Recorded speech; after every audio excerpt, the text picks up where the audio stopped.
দিদি তুমি এই হোটেলে কি করছো? এটা আমাদের মেন হোটেল, আমাদের দুটো হোটেল, একটা হচ্ছে ওই যেখানে আমি থাকি ওইটা হচ্ছে দ্বিতীয়, আর এটা হচ্ছে মেন হোটেল। এটা 40 বছর পুরনো হোটেল।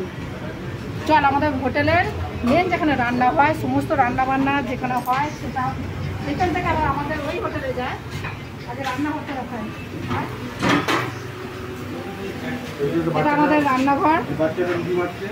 হ্যাঁ, এটা হচ্ছে আমাদের হাওড়া। এরা সব নাইটে ডিউটি করে, আমাদের সারা দিন রাত হোটেল খোলা থাকে। হাওড়া মুখটা দেখি দাও, আবার দেখি দাও। এই যে আমাদের হাওড়া প্রচন্ড রসিকলা মানুষ। আর এ হচ্ছে সোনু ভাই, এরা সব নাইটে ডিউটি করে। ইনি হচ্ছে ফ্রাই ম্যান। ওকে, সব কিছু শুধু ফ্রাই করে, পারলে মানুষও বেঁচে দিও। আর এটা শরৎ ভাই, সেলসম্যান। সব ভাই এবার মুখটা রাখা। পাপিদা আমাদের বিরিয়ানি মিস্ত্রি। পাপিদা আমার মুখটা দেখি দাও ভালো করে, পছন্দ হচ্ছে না? আর আমাদের খাবারের আইটেমগুলো, রাতের খাবারের আইটেমগুলো একবার দেখিয়ে দাও জয় ভাই। এটা হচ্ছে লেগ পিস, লেগ চাপ যেটাকে বলে, শুধুমাত্র লেগই পাওয়া যায়, এটার আদার্স কোনো পিস পাওয়া যায় না। লেগ চাপ, পনির মশলা। আর লেগ চাপের পার পিস হচ্ছে 50 টাকা করে, আর পনিরের হচ্ছে 200 টাকা প্লেট। আদার্স খাসির মাংস আছে, আর খাসির ছাট। এটা হচ্ছে চিলি চিকেন। এটা পকোড়া সিস্টেমটা আলাদা আছে, কারণ এটা প্লেট সমেত।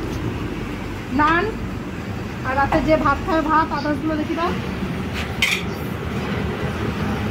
আমাদের বিরিয়ানি মিস্ত্রি বাপিদা এই মুহূর্তে বিরিয়ানি দিচ্ছে, সেলস করছে। আবার বিরিয়ানিটা দেখা।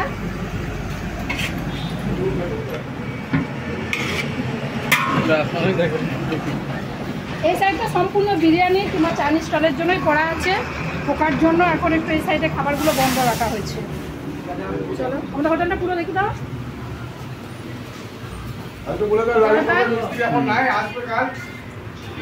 ভিডিও কল করবো না।